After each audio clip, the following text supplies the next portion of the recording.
Bueno, hoy Calle 11 hace esquina con una de sus mejores encuentros.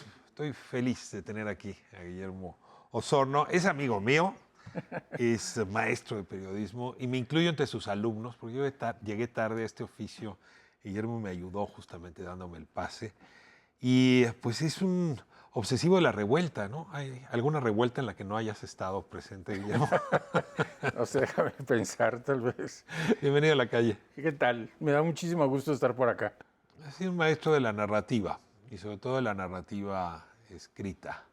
Y así como la tecnología nos pasó enfrente, nos han pasado enfrente ahora otros formatos, ¿no? El podcast, por ejemplo, ¿no? Es un formato ahora pues, muy próximo al ejercicio periodístico y no te es ajeno. Te pregunto si es igual de fácil para ti hacer la narrativa escrita a la narrativa audible del podcast o a la narrativa en televisión que haces también semanalmente como yo en Canal 22. Bueno, en el caso del podcast, la verdad es que me intrigaba muchísimo el medio. Yo había hecho radio, pero en efecto, pues el paso del radio, estar en vivo o grabar un programa al podcast, pues sí es un paso, es una cosa un Y poquito la distinta. textura audible es distinta, ¿no? Los sonidos con los que juegas. Sí, digamos, es distinto estar en vivo haciendo algo que tener la capacidad de hacer un guión, o sea, de investigar algo, hacer un guión, grabarlo y después presentarlo. Y lo que encontré con el podcast es que me sentía pues, relativamente cómodo, o si no muy cómodo haciendo esto, porque pude integrar cosas que hacía en el periodismo escrito, en la crónica, y meterlos en el podcast, con la ventaja además de que en el podcast puedes incorporar pues, otros sentidos, obviamente el sentido del oído.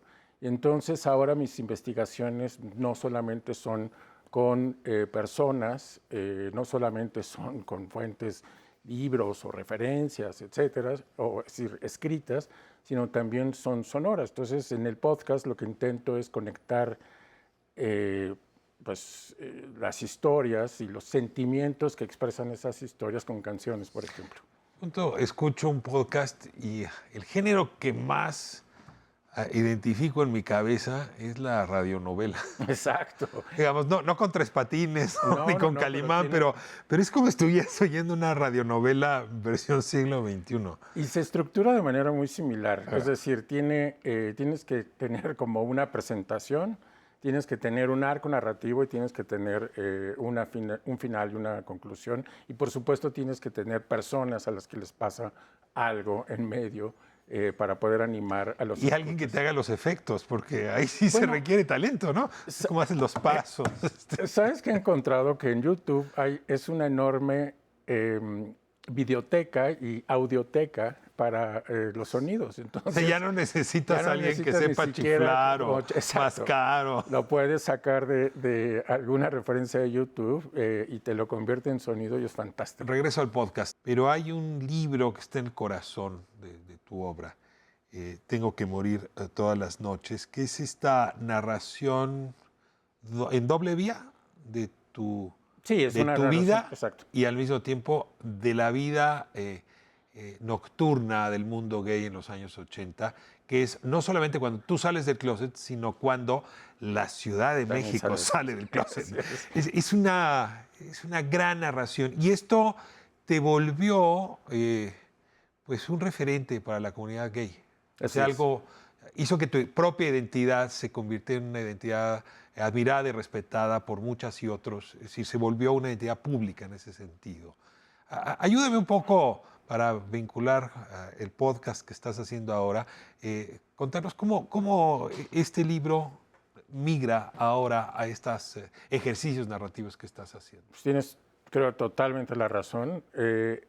La idea del libro era, en efecto, contar un pedazo de la historia social de la Ciudad de México y si no del país entero, porque está implicado, creo, el país, a través de una doble vía, como he visto, una implicación personal en donde me pongo como un vehículo, digamos, y cuento mi historia de cómo salí del closet en los años 80, que es un proceso, digamos, común a toda la gente, todas las personas LGBTQ, Y este proceso pues, lo vinculo también a esta idea, como tú lo dijiste, de que la ciudad también estaba apareciendo en un mapa global de vida LGBTQ. Dejó de ser provinciana al Exacto. mismo tiempo que la ciudad salió del closet. Yo creo que mi generación, Ricardo, tenía como misión, en fin, así es como lo veo, romper ciertas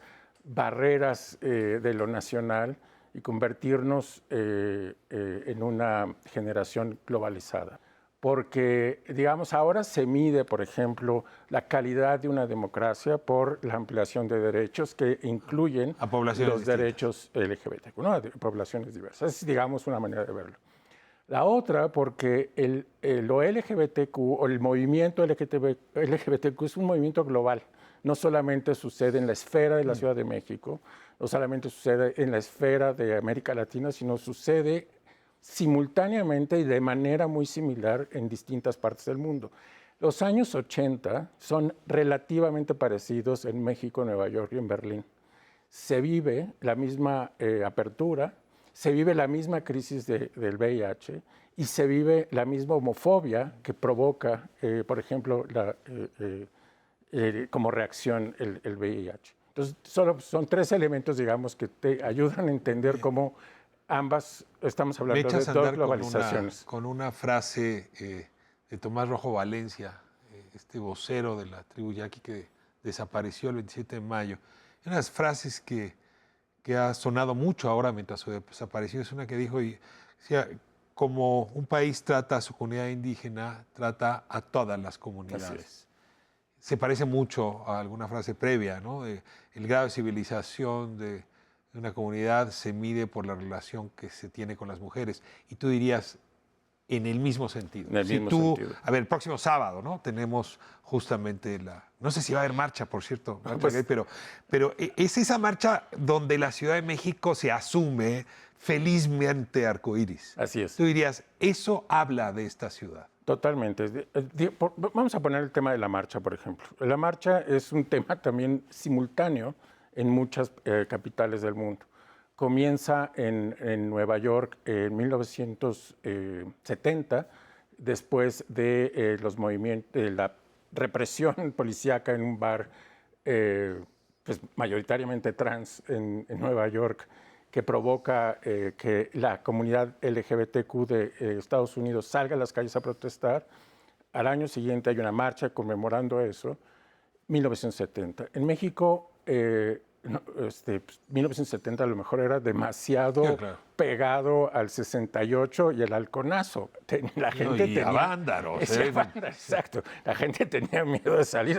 Llegamos 10 años tarde. Oiga, solo se me hizo tarde 10 años. Pero llegamos 10 años tarde. Déjame irme a corte, y seguimos hablando, en efecto, de los años 80 y cómo te imaginas el futuro, ¿no? Si el futuro puede ser también nuestro, como dice el podcast.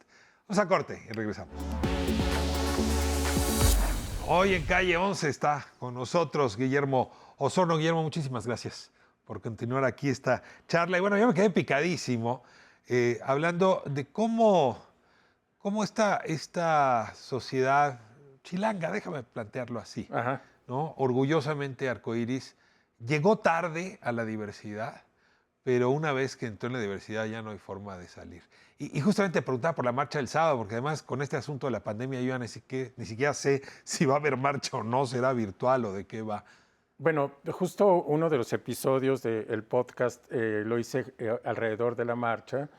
Es un asunto que genera muchas tensiones dentro de la propia comunidad, porque siempre ha sido un asunto de cómo nos representamos a nosotros mismos. Es decir, tal vez para afuera es un tema festivo y tal, pero al interior siempre hay cada letra se pelea con la de junto, ¿no? Pues sí, además. O sea, la verdad es que entre letras se pelean y luego dentro cada... Las letras también se pelean. O sea, sí. Hay un problema. Bueno, en la marcha, digamos, en su organización oficial, que hay un comité que se llama el Comité Inclúyete, no está convocando a las calles, va a ser una marcha... ¿Por el tema de la pandemia o por un asunto político? No. La politización del movimiento. Siempre se politiza y siempre se ha politizado por el tema de los representantes, algo que es muy curioso. La marcha está tirando a su propia identidad como una marcha de la sociedad civil.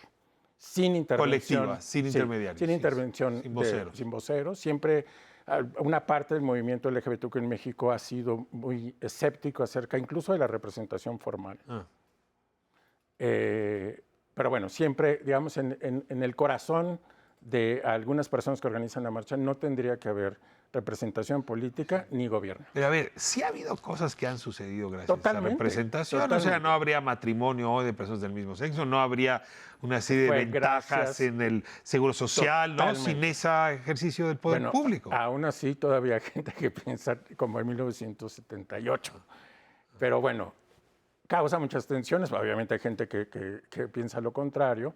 Y esta desunión, que es típica de la marcha, es pues, de eso hablamos, por ejemplo, en el podcast, ¿no? O sea, hablamos de el podcast lo promueve Acast, que entiendo es una de las grandes plataformas. Sí, Acast es una compañía de origen sueco, que es una de las grandes plataformas en el mundo de distribución de podcast. Y con ellos estás haciendo El futuro es nuestro, que me parece un gran título para un podcast LGBTQ. ¿Cómo se hace este producto? ¿Qué quiere este producto? ¿A quién llega este producto? ¿Y por qué hace justamente del tema de la diversidad su principal anclaje?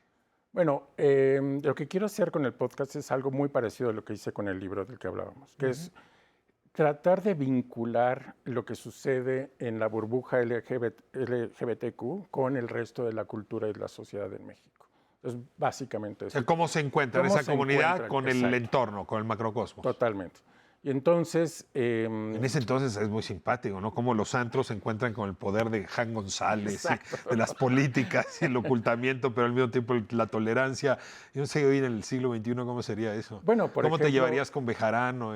Bueno, pero no ganaron, ¿verdad? Exacto. Dolores Padierna. No puede.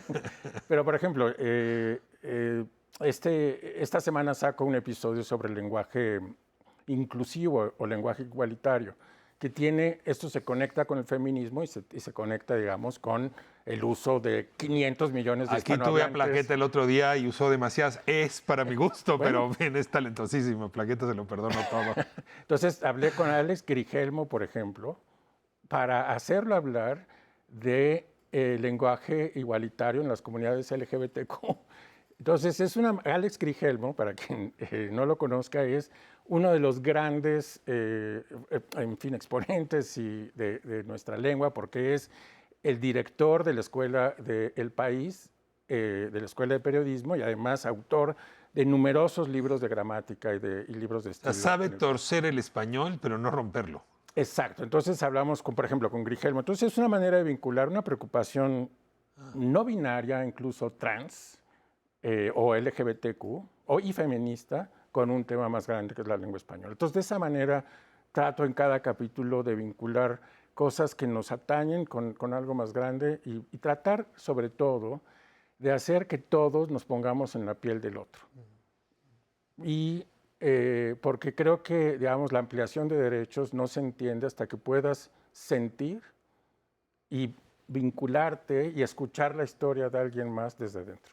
Ahora que está tan fuerte el argumento de las vindictas, ¿no? Que es recuperar la enorme cantidad de mujeres que han sido anuladas por la historia y que fueron parte esencial. Ahora estaba leyendo una versión de la Odisea formidable y una de las hipótesis es que Homero no haya existido, haya sido un poema de una mujer. Exacto. Pero a ver, en ese sentido, vindictos, hay una enorme traza de la construcción humana que pasa por esta comunidad. Totalmente. Por la diversidad sexual y que han sido aportes olvidados, pero hoy por hoy siguen interviniendo de una forma en que la sociedad no sería la misma sin... ¿Hay manera de jugar este mismo juego de reivindicar a quien está siendo borrado o marginado? Hay un gran libro de un escritor irlandés que se llama Colm Toynbee, que hace exactamente eso, maneras de matar a tu madre, se llama. No. Y entonces es una forma de hacer que el futuro sea nuestro. Y entonces lo que él hace es hablar de los grandes tótems de la literatura del siglo XX, cuya identidad LGBTQ fue borrada por la historia. Thomas Mann, por ejemplo.